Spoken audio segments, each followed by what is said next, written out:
nasty exchange with a reporter when asked if his team lacked urgency on a possession at the end of the first half during Sunday's loss to New England. Here's how this went. After the blocked field goal at the end of the first half, the 2-minute drive, it seems like there was a lack of urgency there, or something going on. There was a penalty, so we were negative yardage. No, but there was a lot of time between snaps. Well, when the penalty happened and we're behind the chains. No, stop saying but. I just told you the clock was running and we had a penalty. You want to give them the ball back? No, you don't play. You don't know it. That's just plain and simple. Was I happy with the drive? No, we didn't score points. It's the dumbest question you could ask. What? Jesus, Tony. And that was the end of that. And so Baker Mayfield then went on social media and tweeted, "Everybody wants to hear the truth until they actually get it. I am who I am and always have been. Don't call it emotional when it's convenient and then passion when it fits. I care about winning, so yeah, I'm frustrated. If I was to act like it's okay to lose, then y'all would say that I've gotten complacent. My sense of urgency is at an all-time high, and if I offend anybody along the way, that's too bad." All right, that's a lot to unpack. And I've got a terrific assembly, as always, of football guys here. Domonique, I'll give you the first word. What'd you make of all that? So I love Sassy Baker. I'm fine with him getting all upset. And the question, frankly, it was kind of a silly question. Of course, he wasn't happy with the drive. I'm fine with him storming off. I'm fine with him giving attitude with reporters. Where I don't have, what I don't like is where he has to tweet about it afterwards, and then he tweets things that are obvious. When it fits, we're going to say that that his passion is a problem. And when it doesn't, we'll say that it's not. So I'm fine with you being this, but don't get sensitive and come in and pretend like you're teaching us something new. Like, we know that every asset has its drawbacks to it. And the drawback of being passionate, Baker, there's an asset. People get fired up around you. But the drawback is sometimes you look silly. You always try to be the contrarian. I'm not trying to be contrarian. On everything. This is about the dumbest thing. I'm so sick of Baker, to be honest with you right now, with all this. Well, this bravado or whatever, this huge chip. Dude, you're 2-5.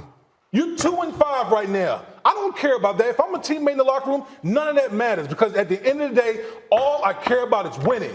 All that stuff that everybody thought was cute and everything, it doesn't matter right now. Okay? Here's my question for you. Yeah, what's the question? If he stops with all his bravado and his attitude, now they're going to win? No, be yourself. Do you think that Baker Mayfield is the quarterback that he is without that attitude? No, be yourself. I'm not arguing for robot quarterbacks. Here's the problem I had with Baker Mayfield. The reporters having the back and forth with Baker Mayfield. Then he's like, "Oh, but you didn't play." What kind of response? What kind of BS response? Oh, you didn't play, so that makes no sense. I will say this, and here's the beauty of now covering. We all played a game, and now we get to cover the game. There are dumb questions. Yeah, that was a very dumb question. I played in Cleveland. I understand that media. That was a very question like, bro, you asked that to elicit a reaction, and Baker gave you a reaction. Where I disagree with you, Neek, is the fact of, well, Baker's Baker. That's who he is. To Wood's point, who he is 2-5 in the worst division in football. Who he is 6 touchdowns, 12 interceptions. I was all for him as a college football analyst covering him, but I do think coaches have to adjust. GMs have to adjust. Baker should adjust. They're 2-6 because he's throwing interceptions because they can't protect him. They aren't 2-6 because he's talking trash. Let me get Shefty in here. What do you make of all this, Shefty? Well, first of all, let me say that there's a history between Baker Mayfield and the reporter who asked the question, Tony Grossi. So we'll preface it by saying that. But beyond that, yes, there are dumb questions. But it's a Wednesday in the middle of the week. Okay? You're playing this week, have a big game against the Denver Broncos, who are starting Brandon Allen. There's no reason to act like that. Every single week we have a different Baker Mayfield discussion. Every single week. And they're 2-5 and their season is on the brink. And when he tweets, the one thing that stood out to me is his urgency is at an all-time high. That's good. Because if they don't win very soon, they're going to be facing more instability again this offseason, and more losing, and more Cleveland Browns type of stuff. Here's the thing I'll say.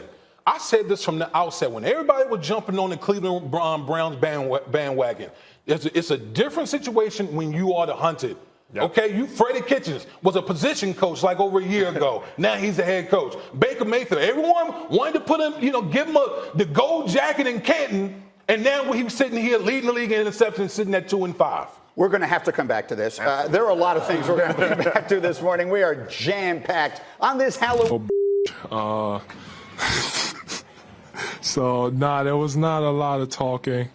You were kind of happening out of nowhere.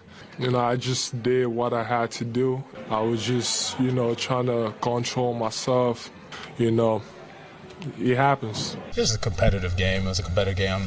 I'm disappointed we lost. How do you view what happened with you? It was just competitive. It's a competitive game. That's all it was. Are you all disappointed in yourself to get drawn into something like that? It was competitive. Did you take a swing at him, or are you trying to get him in a headlock? This is competitive. It's competitive basketball that was being played. All right, so someone obviously said, just say it was a competitive game. I can tell you that the talk went on late into the night on Instagram with both of them going back and forth with some pretty nasty stuff. But I've got Jay here and I've got Woj in Bristol. Woj, what can you tell us about the way you think the league will react to this fight last night?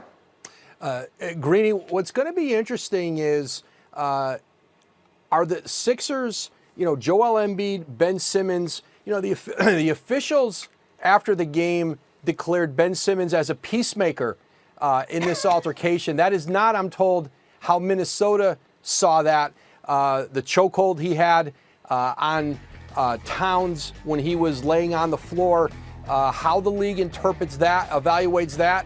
And then, the press conference after, the social media late into the evening, is that factored into the penalty intent, any kind of contrition about what happens? This is going to be an interesting one for the league to sort out, but I think you're looking at multiple games, probably for both players. Does Embiid and does Simmons get any kind of discipline in this? But clearly Embiid and Towns are going to miss multiple games. Now, you referenced it, and I mentioned it briefly as well, and we can put these social posts up here. We're going to have to blur almost all of it because there's a lot of language in this that is certainly not suitable for our program, but you can see a little bit of it in there. Again, Embiid throwing major shade in the direction of Karl Anthony Towns, and Karl Anthony Towns responding very much in kind. And so, Jay, I will come to you.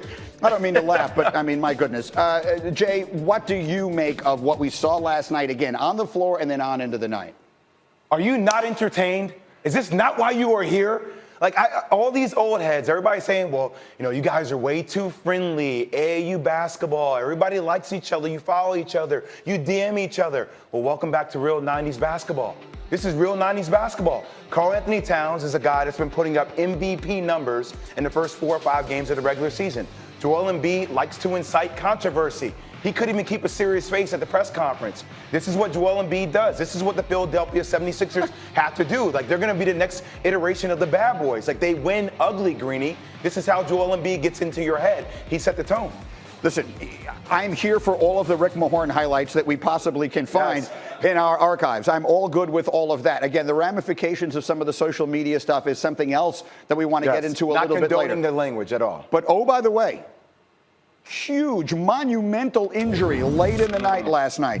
I'm not even going to show you highlights of this game in which Golden State got absolutely annihilated at home by Phoenix, because none of that mattered when this happened to Steph Curry. Watch his left wrist. You're going to see Aaron Baines fall on his left hand, left wrist. It is a broken bone in his hand. Warriors general manager Bob Myers told ESPN that Curry will have an MRI and a CAT scan, and from there the team will determine if he needs surgery and what the timetable is going to be. Woj, I turn to you. What can you tell us about Steph's hand?